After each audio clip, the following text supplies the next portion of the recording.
Assalamualaikum dan salam sejahtera. Berita hari ini. Aktiviti sosial menerusi dunia maya dianggap sangat berkembang pada zaman kini.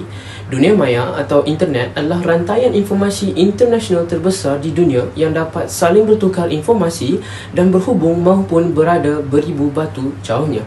Dunia tanpa batasan adalah sinonim untuk internet. Penggunaan jaringan internet menerusi dunia maya semakin meluas di seluruh dunia pada era moden ini. Saat ini, pelbagai kemudahan lahir dari perkembangan ilmu pengetahuan dan teknologi. Kemajuan teknologi berkembang pesat dan semakin baju dari hari ke hari. Semua kemudahan ini telah memajukan kehidupan manusia. Dunia maya merupakan salah satu daripada keperluan harian dalam kehidupan setiap individu. Akses ke dunia maya mudah didapati di mana-mana. Di samping penggunaan telefon pintar membuatkan masyarakat kini sentiasa mendapat maklumat atau berita-berita semasa hanya di hujung jari. Tidak dinafikan, kemudahan akses dunia maya ini juga membuka peluang kepada pengguna media sosial yang meluas di kalangan penggunanya. Dunia maya telah mendapat perhatian setiap peringkat umur masyarakat seiring dengan perkembangan dan teknologi yang semakin maju. Golongan remaja khususnya melihat dunia maya menerusi media sosial sebagai satu trend terkini untuk mengisi aktiviti pada waktu lapang. Bersosial di alam maya menerusi akhbar tempatan, harian Metro turut melaporkan bahawa Malaysia muncul sebagai negara ketiga tertinggi penggunaan internet selepas Singapura dan Brunei daripada jumlah keseluruhan pengguna internet di seluruh Asia Tenggara. Laporan ini jelas menunjukkan tahap penggunaan internet di dalam dunia maya yang tinggi di dalam kalangan rakyat Malaysia. Penggunaan media sosial meluas dapat memberikan peluang kepada semua pengguna dunia maya melakukan pelbagai aktiviti sosial menerusi pelbagai aspek kehidupan seharian kita. Untuk bercerita lebih lanjut, kita teruskan kepada rakan penyampai saya. Assalamualaikum warahmatullahi wabarakatuh. Saya Dini Sofia binti Kamarsha. Hari ini saya akan menerangkan apa itu yang dimaksudkan dengan aktiviti sosial. Aktiviti sosial adalah bahagian penting dalam kehidupan kita. Tetapi mengapa aktiviti ini begitu penting? Aktiviti sosial adalah tindakan manusia tertentu yang mengambil kira keperluan orang lain, keutamaan dan keinginan mereka dalam rangka norma sosial yang diterima umum. Ini adalah salah satu tindakan tertentu yang merupakan komponen tingkah laku. Selalunya aktiviti sosial difahami sebagai tindakan dengan orang lain. Segala-gala yang berkaitan dengan komunikasi dan interaksi antara satu sama lain biasanya dipanggil seperti sebutan. Ianya adalah bahagian asas pada kepuasan terhadap keperluan sendiri serta pembentukan kepribadian seseorang. Tanpa aktiviti sosial, tidak akan ada kepribadian secara keseluruhan. Penyelidikan aktiviti sosial dibahagikan kepada dua, iaitu dari segi sosiologi dan psikologi. Setiap istilah ini mempunyai definisi sendiri. Definisi sosiologi adalah dimaksudkan dengan sains sosial yang bertujuan untuk mengkaji hubungan sosial yang berlaku dalam populasi manusia tertentu. Dalam pengertian ini, sosiologi berperanan untuk mengkaji, menganalisis dan menerangkan struktur organisasi dan fungsi masyarakat serta tingkah laku, trend, fenomena dan masalah yang disahkan pada peringkat kolektif sebagai akibat dari kegiatan sosial. Sosiologi menggunakan kaedah penyelidikan yang berbeza. Kaedah yang digunakan pakai adalah kaedah kualitatif. Ianya fokus pada penerangan dan tafsiran fenomena. Di sisi lain pula, kaedah kuantitatif lebih tertumpu pada perwakilan statistik dari gejala sosial yang dikaji. Manakala aktiviti dari segi psikologi pula adalah cabang psikologi yang mengkaji tingkah laku dan fungsi mental seseorang akibat daripada persekitaran sosial mereka. Psikologi sosial mengkaji cara manusia berfikir, merasa dan bertindak yang dipengaruhi oleh kehadiran atau ketiadaan orang lain di persekitaran mereka. Psikologi sosial komuniti berperanan untuk mengkaji hubungan antara komuniti dan tingkah laku manusia berdasarkan faktor luaran seperti faktor sosial dan persekitaran.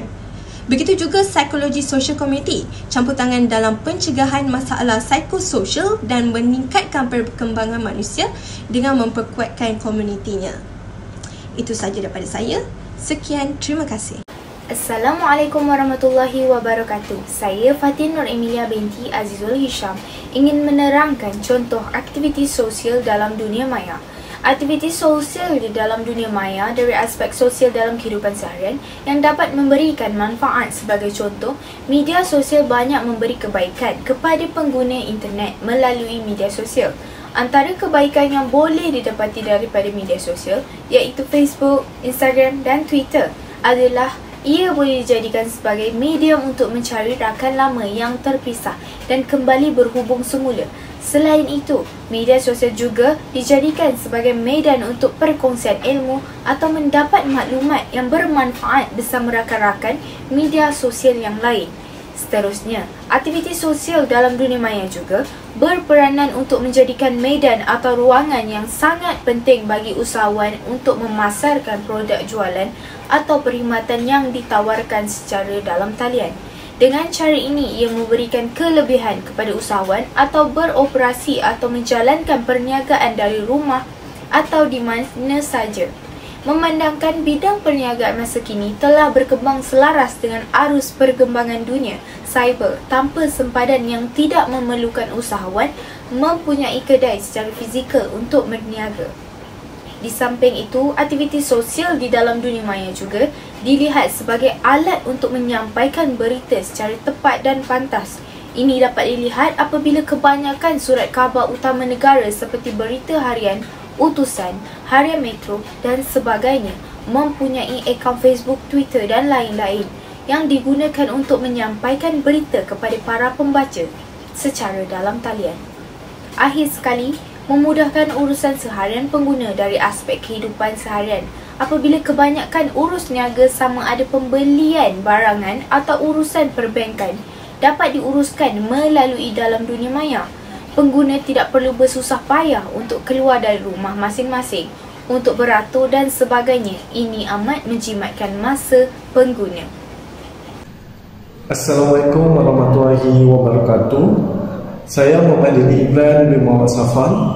Hari ini saya akan membentangkan tugas saya iaitu kesan aktiviti sosial di alam maya daripada aspek pendidikan. Yang pertama adalah menggunakan platform digital seperti sistem pendidikan Malaysia melakukan perubahan daripada sistem pendidikan secara bersemuka. Kini kita akan beralih ke dunia maya iaitu pendidikan secara di atas talian.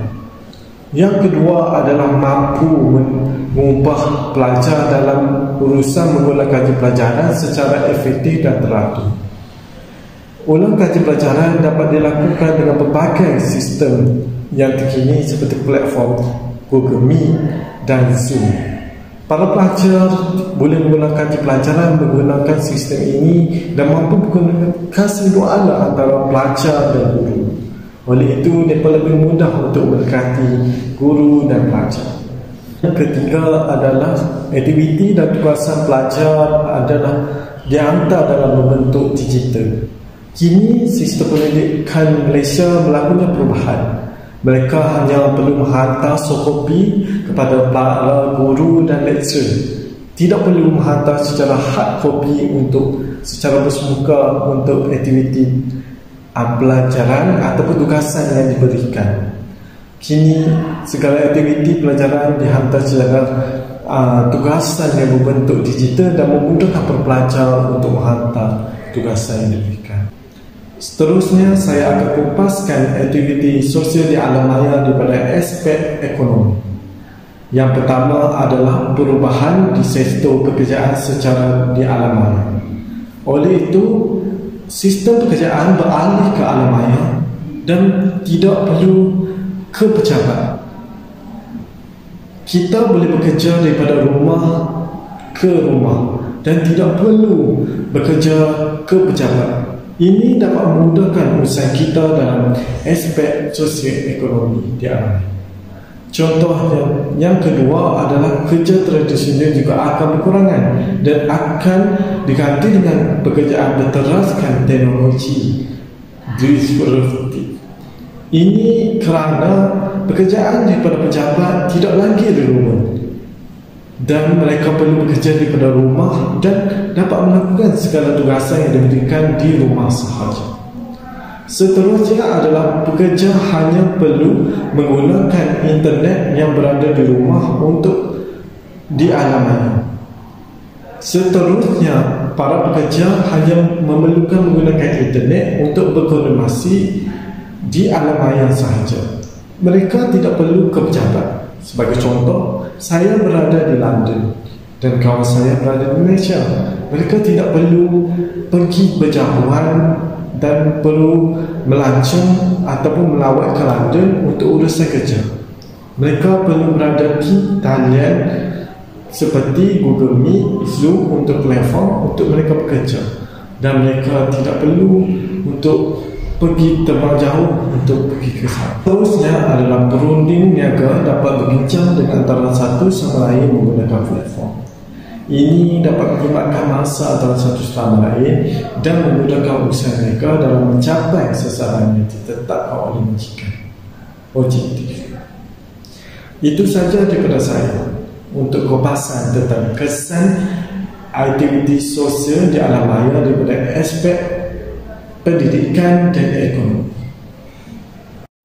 Antara kesan aktiviti sosial di dalam dunia maya dari aspek sosial dalam kehidupan seharian ialah pembelajaran atas talian adalah contoh aktiviti sosial dalam dunia maya. Pembelajaran atas talian telah lama dipraktikkan di negara-negara maju kerana ia dipercayai mampu memberikan pelbagai manfaat dan kebaikan. Seterusnya, salah satu kebaikan bermain permainan video adalah menambah kenalan baru. Ramai kenalan maya yang akan anda jumpa. Mereka bukan sahaja berkongsi maklumat di WhatsApp atau Discord, tapi juga membuat gathering untuk mengeratkan lagi silaturahim. Permainan video membantu dalam membentuk semangat berpasukan dan kolaborasi sikap setiap individu. Aktiviti sosial juga dalam dunia maya banyak memberi manfaat kepada peniaga-peniaga kecil maupun besar. Kemajuan teknologi membolehkan lebih ramai peniaga menjual barangan mereka dengan lebih murah dan berkos rendah. Segmen pelanggan lebih luas dengan capaian internet yang luas. Dengan membuat pengiklanan di internet, pelanggan tidak hanya terhad kepada rakyat seluruh Malaysia sahaja, malah mungkin juga pelanggan daripada antarabangsa. Seterusnya, adab pergaulan di alam maya. Pembentangan ini akan diteruskan oleh saya, Afidail bin Zahizal. Hubung kait aktiviti sosial dengan adab sangat penting kerana ia melibatkan hubungan silaturahim sesama manusia lain. Pada dunia masa kini dengan teknologi yang semakin maju, hubungan sesama manusia juga terjalin dapat dengan wujudnya aplikasi-aplikasi atau platform yang membolehkan manusia berkomunikasi tidak kira berapa jarak jauh. Sebagai contoh, ahli keluarga dan kawan yang berada berpuluhan kilometer. Dengan wujudnya aplikasi-aplikasi seperti WhatsApp, Facebook, Instagram, Twitter dan sebagainya telah membolehkan manusia berkomunikasi sesama manusia yang lain. Jadi, peranan adab dalam setiap individu sangat penting kerana tidak ingin orang sekeliling atau orang kenalan timbul perasaan kurang senang bila bersama-sama di dunia realiti dan dalam dunia maya. Selain itu, dalam dunia maya, jangan lupa bahawa perkara ini berkomunikasi dengan manusia lain, tidak dengan mesin. Apabila berkomunikasi secara elektronik, apa yang dapat dilihat hanyalah skrin komputer. Jadi, perlulah digariskan beberapa adab yang patut diamalkan dan tingkah laku yang perlu dielakkan ketika membabitkan diri dalam sebarang aktiviti di dalam alam maya. Perkara yang demikian agar dapat memanfaatkan penggunaan internet atau kemudahan sebaik mungkin. Isi yang pertama, adab pergaulan menunjukkan perkara yang jelas bahawa ada garis pemisah yang jelas merupakan antara larangan yang telah diperjelaskan dalam Al-Quran, malah tidak boleh dipandang remeh oleh manusia menakrifkan adab pergaulan berkenaan. Sebagai contoh, bersikap rendah diri dan lemah lembut, menghormati satu sama lain, tidak mementingkan diri sendiri, sentiasa menjaga hati sebelah pihak yang lain, bersikap terbuka jika teguran diterima ke arah kebaikan dan sebagainya. dalam surah As-Saf ayat kedua. Allah telah menyatakan secara jelas supaya bercakap benar, bukan mendustai sesuatu. Malah dalam adab pergaulan dalam Islam, kita dituntut untuk jujur dalam setiap tindakan kita supaya setiap satu sosial yang wujud tidak berlandaskan dusta dan menimbulkan masalah di kemudian hari.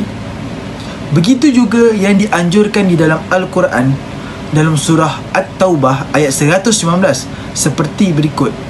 Oleh yang demikian, jujur dalam pergaulan telah digariskan sebagai sifat-sifat terpuji amat dituntut oleh Islam. Antara sifat luhur yang terkandung dalam Islam yang boleh dikaitkan secara terus dalam adab pergaulan ada ikhlas dan benar dalam setiap tindakan, dan pertuturan merupakan aspek penting dalam membentuk pergaulan yang mulia serta pembekalan dan secara lebih hormat. Dalam surah Luqman ayat 18 hingga 19 berikut turut menerangkan adab-adab dalam pergaulan yang melarang keras menzahirkan perwatakan sombong, riak, memandang rendah terhadap manusia lain yang serta meninggikan diri. Oleh yang demikian, jujur dalam pergaulan telah digariskan sebagai sifat-sifat terpuji yang amat dituntut oleh Islam. Antara sifat luhur yang terkandung dalam Islam yang boleh dikaitkan secara terus dalam adab pergaulan ada ikhlas dan benar dalam setiap tindakan.